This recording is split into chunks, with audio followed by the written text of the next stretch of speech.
G'day, Stu here from UAVfutures, and today, well, it's Sunday, so what that means, this is time for the question and answer video. Now, no grumpy Trev here today, it's just me. He's probably having a sleep in, the lazy bugger. But if you're new to the channel, what these are, if you've got some questions about FPV, about the hobby, about drones, about UAVfutures, drop them down below, and then these are my favorite videos to do because I get to interact directly with you guys because I'm just like you. We get to answer some questions with the community and then, talk about all things FPV.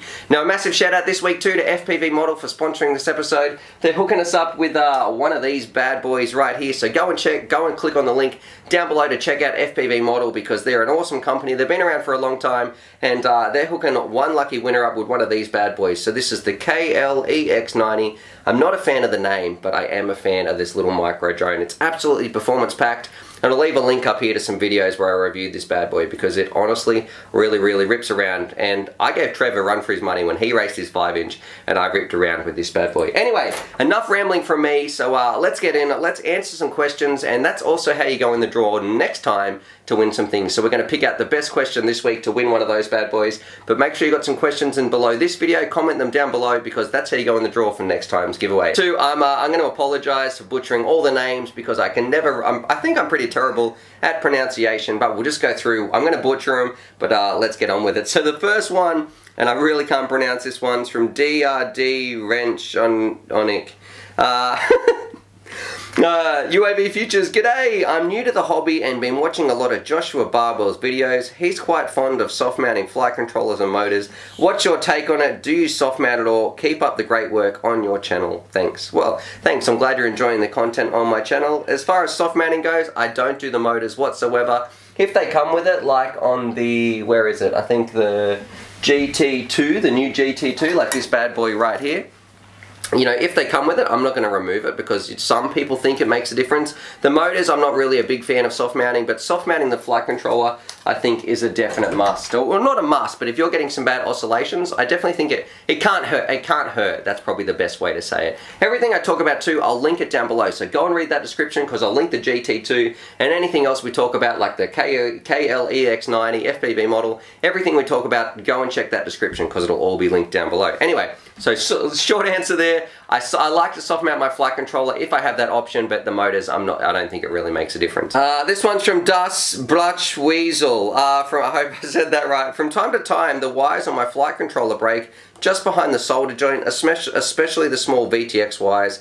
How do you prevent them from breaking? And that one's really simple to answer. Hit it with some hot glue. So cover the joint, cover a little bit of the silicone wire as well, and that hot glue is going to provide a lot of strain relief, and hopefully you don't get those things breaking anymore. So moving on, Reckless FPV. G'day Stu, I have a question for you. With being such an iconic YouTuber in the FPV community, that still sounds really weird to me because I feel like I'm just like you guys. Like I might have met like 10 people in real life who are into FPV. Anyway, how does it affect your personal life? For instance, do you always feel obligated to record, review every time you go out and fly? With the amount of quality videos you post, I couldn't imagine how consuming it is. What's a day like in Stu's shoes? So with the family and work life aside, which is still super busy, I think a day in my life is just any spare moment I'm working on content for the channel. I'm working on stuff for you guys. But I couldn't do it if I didn't love it as well. So like if I wasn't interested in it, it would be a drag to do. But because I love it and I would do it even if nobody was watching, I'd still want, even if I just had 10 subscribers, I'd still be making this stuff because I love it. I want to share it with you guys. In terms of going out to the field and filming, it has changed a little bit. Like I will go out and I will need to get all my work done first. So I have a list, I'll work through it, and sometimes it can be a little bit like I see everybody ripping around, having fun, and a good example, I might want to fly my Talon all the time, and I do want to fly my Talon, but I know I've got all these other drones that I need to fly first. Sorry about my daughter crying in the background. I've got all these other drones that I need to fly first, need to review, need to film Trev, need to do Speed Gun Sally, all this sort of stuff that I need to do. So look, it does affect it a little bit. I don't get as much time to fly for myself, but any type of FPV is awesome. So I'm definitely not complaining at all. I absolutely love it. And a day in my shoes, if I didn't love it, I wouldn't be able to make this much content. So it's only because I'm so passionate about it and I want to share it with you guys that I'm able to keep going. And you guys are massive inspirations as well. Like I get so many positive comments saying thanks so much, and it's just, I guess this video is like a bit of a testament too. All these questions and just interacting with you guys. I love this stuff. Anyway, enough rambling, let's keep moving on. This one's from Peyton Pratt. What is the most important thing you take out with you when you go to fly, besides the obvious like a quad, a radio, and a batteries? And I'm going to say a big one. I'm going to get it. Hang on one sec. I think this is really important to take out. This is the TS100 soldering iron. This bad boy is awesome. I take it with me. It saved my bacon many times, and I know many pilots in the field have used this one. And it runs simply off a LiPo. I'll link this down below as well. I think it's on sale at the moment for like 40 bucks or something. But yeah, the TS100 soldering iron, and I'll link a review up here, is an absolute must for me. You know, to really save my bacon. If just a little solder wire comes off or something like that, that bad boy almost does a better job than my proper soldering station. This one's from Josh Cowley. First off, love the channel. Thanks so much, Josh. Thank you for putting out some amazing content. So currently there are a lot of high-end FPV goggles on the market these days. Omway, Fat Shark, Sky Zone, Fly Sky, and many more. You stated in the past that you're a fan of the Omways. Does that still hold true when comparing them to all the other goggles on the market today? Keeping in mind cost, customer service, external components, quality, etc. Yes, I'm definitely a fan of the Omways. They're my go-to goggle, and I know Trevor just bought some because I think they just went on to pre-order or something like that. I'll link them down below as well, but those goggles are amazing. They're my favorite ones so far that I've tried. But a big contender that's coming up, because they're about 300 bucks, so I prefer the Omways over some of the other Fat Sharks or Sky Zones or any sort of stuff like that. For me, they're my favorite go-to goggle, and a big selling point is just how much better they feel on my face. They feel really comfortable all the time. Trevor always laughs when I say that. But anyway, I really like the Omway goggles, but a big competitor coming, I think, is like the Eachine VR100, I think they're called. I'll leave a link down below too, but they're like the new $99 sort of Fat Shark killers, so it's going to be really interesting. In terms of quality, I don't think it's going to be as good as the Omways. Look, I haven't seen a pair in the flesh or anything like that, but I've seen a few specs of them. They look pretty awesome for the price. So if we can get sort of like 70% of the way of an Omway, but with a $99 goggle, I think you're definitely going to be on to a winner. So I'm super excited to check out the Eachine VR100s. But that, you know, that's if they work well. If your FPV experience is not good, they're useless. We'll throw them in the bin. But you know, it's going to be really exciting in the future to see, is this new goggle coming out? I'll flash a picture on the screen. Is this new goggle that's coming out going to make the big waves, and is that going to make the other prices of all the other goggles drop as well? So this one's from Rotor Rebels. G'day Stu, long time no speak. Ever thought about reviewing or flight testing a wing? Actually have. I don't know how much this is in shot here, but we're going to be checking out this bad boy. I've had this one for a while. I'm just waiting for some better weather and also a bigger space to take it out, because I've been wanting to fly this. I know Bruce reviewed this and I think his blew up or something, so I'm not sure how this one's going to go. But I definitely want to get into wing practice, or, you know, I've never flown a wing before, so I'm definitely excited about checking this out. You know, I've got quite a few wing related questions actually in this one. But yes, an FPV wing, I think this thing would be a ton of fun. This one's from Chad Hollis. Hey Stu, love the channel, thanks so much. You've tested so many motors. What's a good powerful motor you would recommend for FPV? I think Brother Hobby makes some amazing motors. I think the Returner, these ones right here that I've got on the Norris, I'll link some Brother Hobby motors down below as well, but I think they're really, really powerful, and these motors, super light for like a 2306, these motors are definite bad boys right there. A ton of power, a ton of thrust, and also not ridiculously expensive. So I know some motors out there are very, very expensive, and I think the Brother Hobby they're just a really good value motor, I think. You know, you're getting great performance at a pretty reasonable price. No Chill Kobe. How do I respond to people and bystanders who ask, what kind of spying do you do with that? It's irritating when people automatically assume my quad is bad.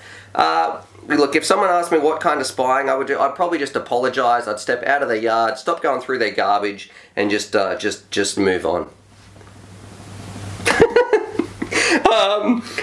I should say. Anyway, I don't know. I would probably just look. I would just ignore those people and just say, yeah, you know, I don't know. Well, I don't even know what you could say. That would be irritating. But no one's ever really asked me that. This one's from Ian Oscar Phoenix. Could you please get and review the Eachine EV100s? I've been looking for a review for them everywhere, but I can't seem to find one. I'm really looking forward to getting into FPV racing. Thanks for all your videos. And the last thing I'm looking for is an affordable and functional goggle. Yeah, like I mentioned before, those goggles, you can check them out in the link below. I don't actually have a pair. I definitely want to review a pair. I don't think anybody has them at the moment. But if they're coming in at $99, they really might be fat shark killers. Time will tell, and the quality definitely has to be good, because otherwise they're going to be useless. Throw them out. But for 99 bucks, I think it's going to cause some big waves in the, you know, the fat shark style goggle industry, and it's going to be really interesting, not just to see those goggles, but also how future goggles price themselves. So this one is from Slam Bonnie FPV. Hey UAVfutures, what is the first thing you should practice when you start flying? Can you do some good tutorial videos? Absolutely, I want to do more content. That's something I want to work on, some tutorial videos so we can get new pilots flying confidently and safely. The first thing you should practice when you start flying, I would say probably hovering. Like, you just want to hover and learn like the control of the quad, but then just slow, gentle turns. So just just practice floating around a little bit and getting some general orientation, because it can be really quickly, with the depth perception, all that stuff can be really quick to become disorientated. So just sort of floating around and practicing being safe. So don't try any skills, don't try any flips, rolls, nothing like that. Just float around slowly so you can get used to how much power the quad has and how it feels on the sticks. But welcome to the hobby, because you're going to absolutely love it. So this one's from Cyclops FPV, and I might have answered one of your questions before, I'm not sure. But hi Stu and Grumpy Trev. You guys keep me inspired and keep flying and pushing my limits. Do you have any advice on hitting gates every time? I've been practicing with some pool noodles, but I spend more time embedding my quad in the ground than getting through the gates. Any tips? Thanks guys. Radio. So I know Trevor, but this is something I had a conversation with Trev, and I'm sure he can back me up somewhere in the comments, Grumpy Trev. Drop your question down below, Trevor. But when you're looking at the gates, Trevor was fine. You know, the thing is, look through the gates. So you want to focus on what's behind the gate so you can fly through there and line it up for whatever's coming next. Don't focus on the gate itself, because a lot of the time, like say I've got a gate that's in my peripheral vision, I'm going to loop around something, I will look at that well before, you know, not just when I'm lined up straight in front of it. Keep it in peripheral vision and try and see that gate as soon as you can, and focus on the gap in between it, and then also try to look a little bit through it so you're focusing on something past it, and I think it's going to be much easier to shoot that gap. If you're focusing on the gate, you're going to hit the gate. Moving on, so this one's from Daytona Jim 78. Good day, Stu. Is the extra weight of a 1,500 milliamp battery worth a little extra flight time, or should I stick with 1,300, and what do you mostly use? I use a whole range of batteries because I'm constantly testing, even from like the really cheap ones to the really expensive ones.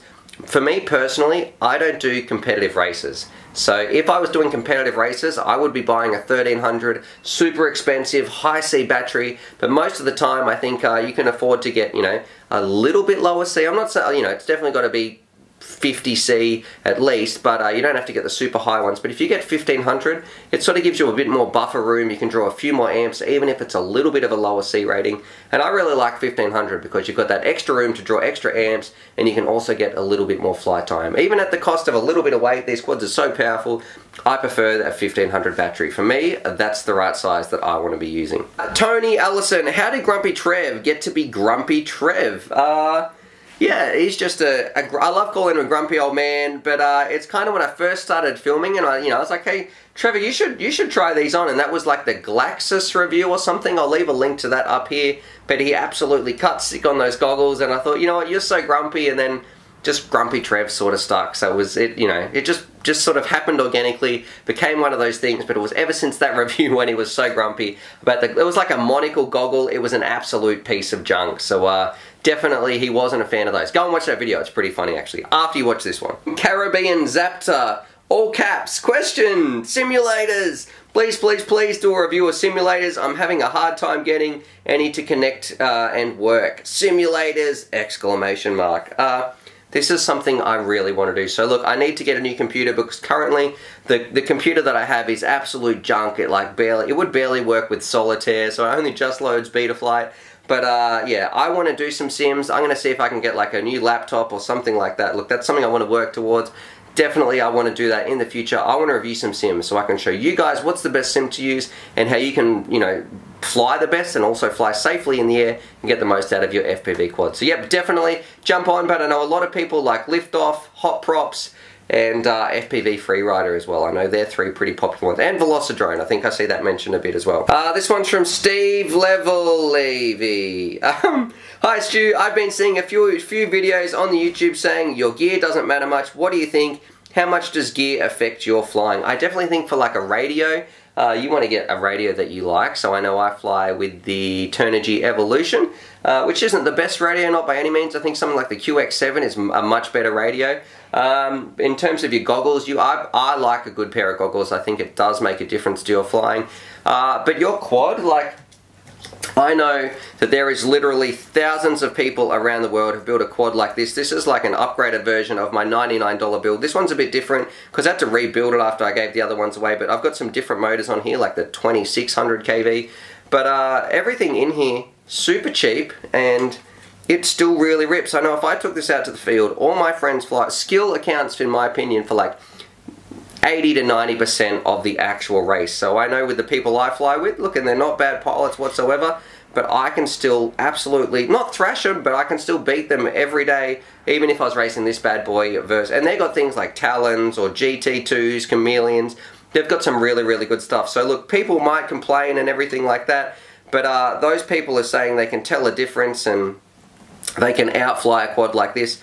I would say my flying skills are just above what this thing can do. So I can pretty much flat stick this thing a lot of the time, but the other drones out there, I know a lot of pilots wouldn't be able to make full use of this. So unless you can make full use of a drone like this, even though it's still super cheap, I would say, you know, you've got to have the skills to pay the bills, and a quad like this with behind the right pilot's hand is definitely going to go a long way. And I know a lot of people are going to disagree, and some people are going to get upset for me for saying that, but I think in this sport more than ever, you don't need the best gear to be super, super competitive. Look at the upper echelons of the top multi-GP races and all that sort of stuff. Fair enough, and I know a lot of people talk about like the floss frames or ultralights and all that sort of stuff. But I would say a good reminder is BMS Web from, you know, Thomas from BMS Web. He won the multi-GP International, and his quad was a Helix. It's not a racing frame. It's definitely not the most aerodynamic. It's not the lightest quad whatsoever, but that kid has just got skills to pay the bills, and he won. So look, that is an expensive quad, but it wasn't decked out fully for racing or anything like that. So yeah, I think more than anything, pilot skills absolutely matter way more than gear. Actually, that was actually the last question. So anyway, hope that you guys enjoyed that. Definitely subscribe for more FPV related content. I think we've got to pick a winner here, bear with me. Actually, yeah, so Steve, leave that question right there, that, you know, does your gear really matter? Congratulations, I really like that question because I think a lot of people out there worry they need the best of the best stuff to be competitive. So definitely check your inbox or whatever on your YouTube, check your spam box, because you've won one of these bad boys, the KL-EX90 from FPV Model. For everybody else, go and check that link down below, support FPV Model, because that's how we get more prizes on the show. So I know we've been giving away a ton of stuff lately, so massive shout out to them. But for everybody else, remember, subscribe for more FPV related content, drop some questions down below so you can go in the draw to win in the next episode. Hope that you guys enjoyed that, and as always, happy flying. Alrighty, so hopefully you guys enjoyed that video. Definitely subscribe if you're new to the channel and check out these videos. And I'm also going to leave a little link here to my Patreon page, because I've got some fantastic Patreon supporters and I like to give back to them as well. So if you want to join the UAVfutures family, there's things like bonus velcro straps, little bundles of FPV goodies and things like that that also get sent out. Anyway, happy flying.